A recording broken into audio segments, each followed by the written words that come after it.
welcome to another Lawn Fawn video. Today I am introducing our new dies, Embroidered Thanks and Embroidered Hello. And these are so cool because they actually cut the holes for you to be able to stitch them into your card. So there you can see all the holes that it's going to cut. And I'll go ahead and take it and line it up on a little stitch white rectangle here. I'm going to hold it in place with some low tack tape. I'll run it through my die cut machine, and you'll see when I remove the die that it's created all of these stitching holes for you. And on the back of the packaging of this die, there's kind of a little guide to show you how to stitch it. And I always like to keep that little back of the packaging with my die so that I can pull it out and kind of use it as my guide. Because I'm actually a complete novice to stitching. I've never done anything like this before, and I love that these dies make it super easy for me to do, and that guide really helps me too. Now next up here, I am going to take some embroidery floss here, and this is some DMC floss, and I just thought it was really pretty with that variegated blue in it, but you can use anything. You can even stitch this with twine too. So I'm going to run it through my needle and then tie a double knot at the end. So it's going to be doubled up twine going through my needle and then with that knot right at the end. Then I'm going to start by going up from behind there and going up through that first hole, running my whole string through it, and then I'm going to go to my next hole. So I'll go right through, right back that one, run the whole piece of string there through that, and then I'll continue once again by going up through the back and towards the front. Just like that. And now you're going to see there's kind of like a little skip between them. So I'm going to go back and go through the hole that I just previously went through to fill in that space. So you'll see as I pull that through, now I've got one really pretty continuous line. And so I'll continue the same thing. I'll go up through the next hole and then go back through the other one, creating a nice continuous line that I think just looks so pretty. So I'll pull that all through there. And then I'm going to continue that process all the way through the word. And I just think this is so fun. We really thought that it would be fun to have stitching on cards, but since I had never done it before, I was actually really excited to have a die that would give me the guidelines. And I find it so fun and relaxing. And like I said, I'm not an expert, so if you have tips on stitching, I would love to hear them. But I just had so much fun doing it, and I think it adds so much to a card. So you can see here, I'm just going through and connecting that whole H and following that little pattern that I saw on the back of the packaging that comes with the die.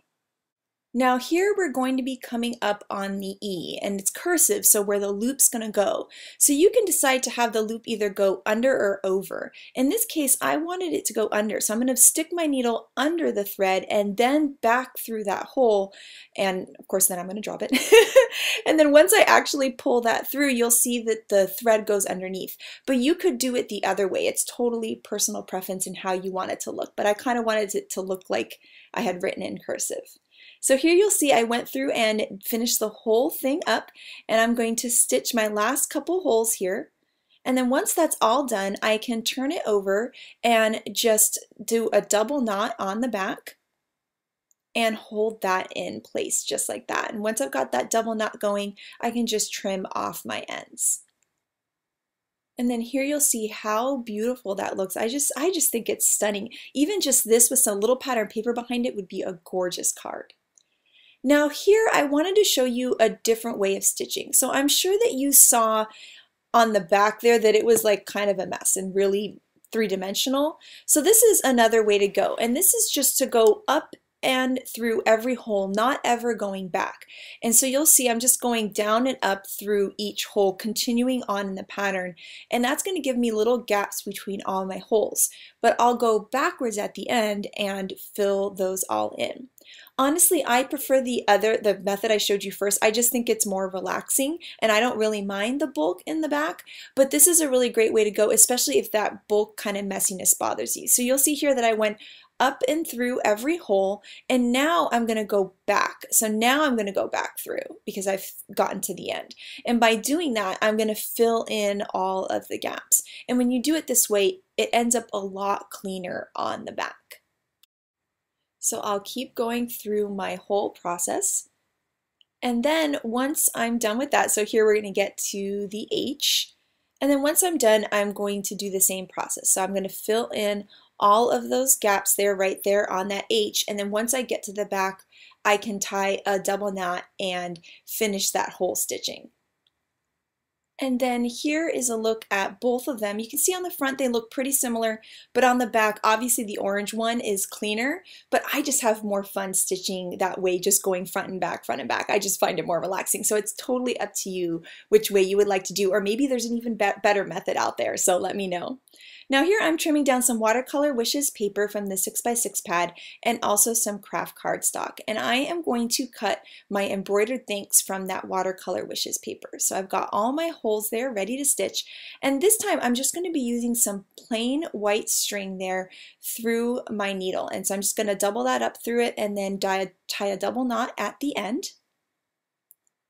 And then I can start to stitch, and I'm going to go the back stitch way this time, the very first way that I did it, because like I said, I just think it's the most relaxing way to do it. And these really are relaxing. I could just stitch these in front of the TV and do a bunch of panels and have some really creative and cool cards done. But right now you'll see that I'm starting at the bottom of the T and going back and filling in all of those holes. And you'll see there as I get to the top of the T, I'll finish it out, and then I'll go ahead and continue that on to filling in the H and keep going through my whole cursive pattern like that.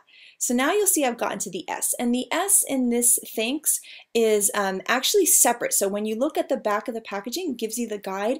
The thank is all connected, and then the S is its own separate thing, which I think is kind of cool. It's just a different look. So you'll see I'll finish that all up, and it's just looking so pretty. I'll tie that double knot in the back, and now I'm going to work on creating my scene. So here you'll see I'm going to cut my picket fence border die from some craft cardstock, and then here I have my grassy hillsides that I'm going to cut from some watercolor wishes cardstock. And I'll go ahead and layer those because those have the same exact hill shape, so they layer perfectly. Now next I am going to trim off any excess, and then I can start to add this to my sky with that embroidered thanks. And once again, I'll trim off any excess there too. Next, I am going to take some more watercolor wishes paper, the beautiful purple color, and I'm going to add some stitch border detail to either side of this cardstock. I love the stitch border dies because it really just adds a lot to it. And once I have that on both sides, I'll also trim down some mermaid cardstock to be 5.5 by 4.25. I also went ahead and trimmed off some of that grass. I realized the grass was just way too tall, so I just trimmed off a little bit and then trimmed off a little bit of that purple so that they would both still be the right size. Here I've added the little sheep from Bah Humbug, which is actually a Christmas set, but is so cute on this card. And here I'm going to take one single thread, I'm going to knot it in the back. I stitched it right through part of that S. And so I'll just create a double knot on the back, trim off any excess, and this string is going to go down towards the sheep as if he's knitting. So I'm going to add little drops of glue to hold this string in place exactly where I want it. I'm going to tuck it behind some of the grass too, and make sure that it has a really nice shape. Add a little bit of glue there to the sheep and attach that string to the sheep too. Then I'm going to take an image also from Bah Humbug and layer that right on top so it looks like the sheep is knitting that sentiment, which is just way too cute. And then I'm going to add just another little drop of glue to hold that string in place, and then use a bunch of foam tape to put that on top of that purple panel. Now here I wanted to stamp some wood grain onto my mermaid cardstock. I didn't want it to be so plain, so I'm going to stamp it in Versamark ink to give it a tone-on-tone look. So this is the wood grain backdrops. I'm just going to pick that up in the perfect spot on my card. And then I'll add some Versamark ink and stamp it out. And it's really subtle. It's much easier to see in person though than it is on the video, but it just adds that extra something. And I felt like the wood grain texture kind of went along with the whole knitting theme and the sheep theme for some reason. So there you can see that beautiful wood grain texture. I'll create a card base to layer this on, which is going to be a standard size card base at 5.5 by 4.25. And now I can start to layer all of my pieces. I'm going to add a bunch of foam tape to the back of that main panel, and you can just see how cute and fun this card is looking. Now this card was based on a card by Yainea that I thought was so cute that I had to share it with you guys. So thank you so much to Yainea for letting me remake this card on the video.